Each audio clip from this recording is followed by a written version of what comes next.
I've heard it said before that the difference between courage and stupidity is not the action itself, but rather the result.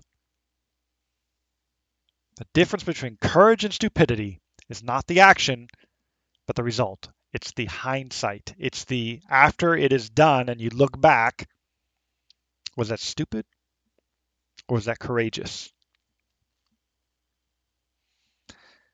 I want to take this sort of concept, sort of way of thinking, and instead of asking about courage and stupidity, I want to ask about bigotry or truth.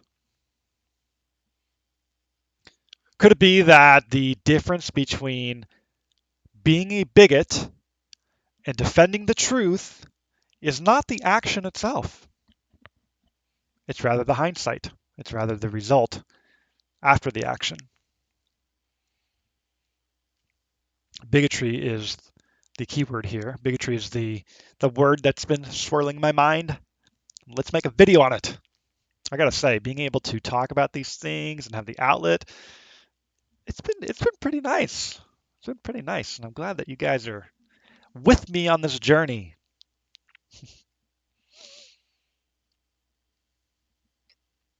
Well, my understanding of a bigot or bigotry is, I mean, let's just put it this way: it's somebody who refuses to believe otherwise about a topic, no matter what. I refuse to see the evidence. I refuse to, or to adhere to the evidence. I refuse to adhere to witnesses, to whatever the data is, to whatever, because I know better. I know better than all these things being thrown at me. Now, if we were to take a scenario, let's say like I don't know. I want to talk about systemic racism again and see if we can. Let's go.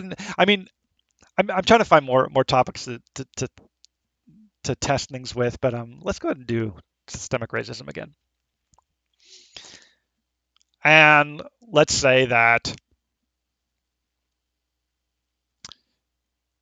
systemic racism by one party is defined as it needs to be in the laws, it needs to be in the rule books for it to be systemic. Whereas another side says being in the rule books doesn't mean that there's not some underlying thing going on. Systemic racism can happen even if it's not in the laws. So somebody says it's not in the laws, therefore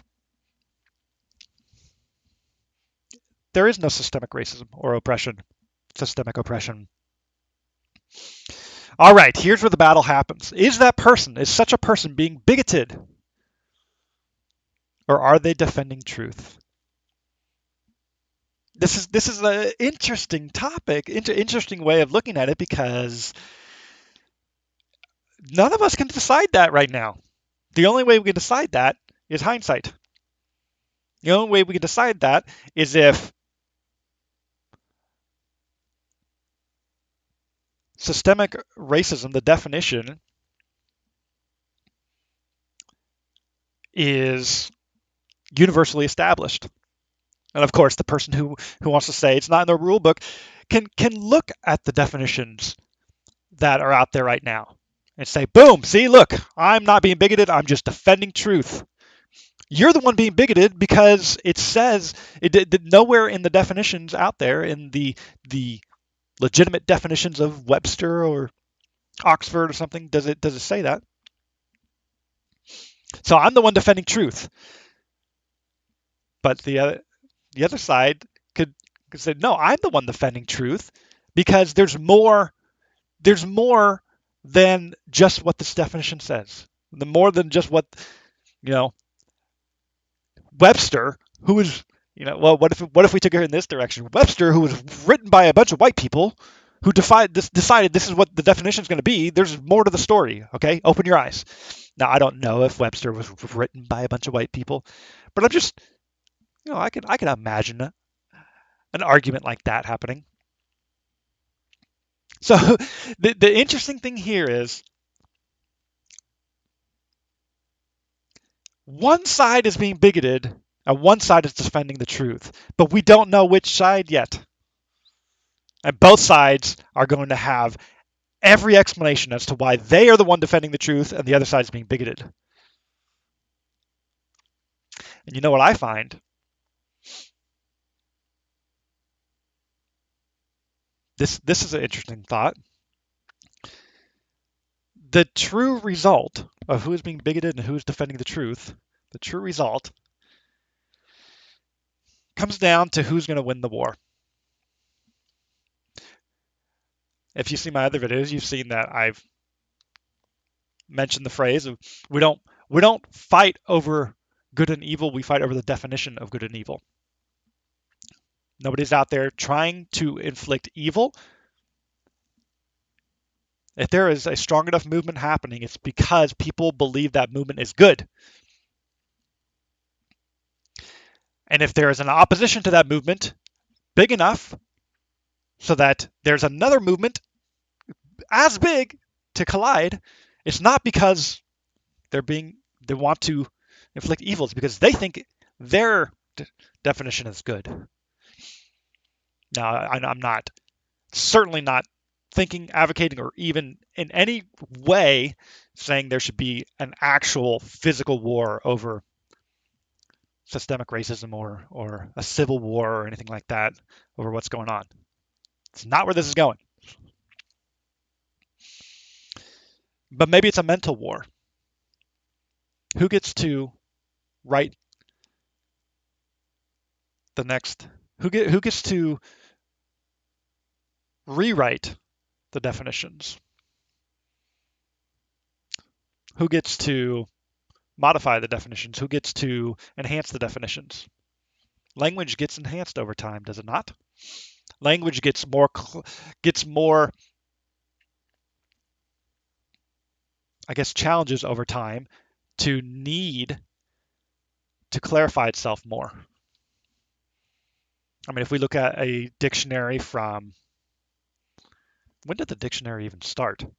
But if we look at language, even the English language from 500 years ago, is that really the same thing as today? Language evolves. So who gets to be the one to either redefine systemic racism or defend the current definition of systemic racism? And the one who wins is the one who gets to say, I was defending the truth and you were being the bigot. Hitler seems like a pretty big bigot, doesn't he? At least what we're told about Hitler. We get to say Hitler was a bigot, just fighting for his nonsense. He was delusional for this Nazi party. We get to say that because he lost the war. We get to say, I don't really care, Hitler, what you had to say. I don't even like, you are now our symbol for evil. But what would it be like if he won the war? Well, he gets to educate. The Nazi party would then get to educate society. The Nazi party, we would take on the definitions of the Nazi party. And really, it would come down to those who oppose the Nazi party are the bigots. So, the subject of bigotry is interesting. I would say it's like courage in that the difference between courage and stupidity is the result. The difference between bigotry and defending the truth is the result. And the craziest thing about that is the result can fluctuate, the result can change, the result can oscillate. It all depends on who is in charge of the definitions. That's interesting. And I'm not going to say that all forms of bigotry are this way. I just think it's an interesting thought. I think it's worth talking about. So that was on my mind briefly. I thought I would talk about it.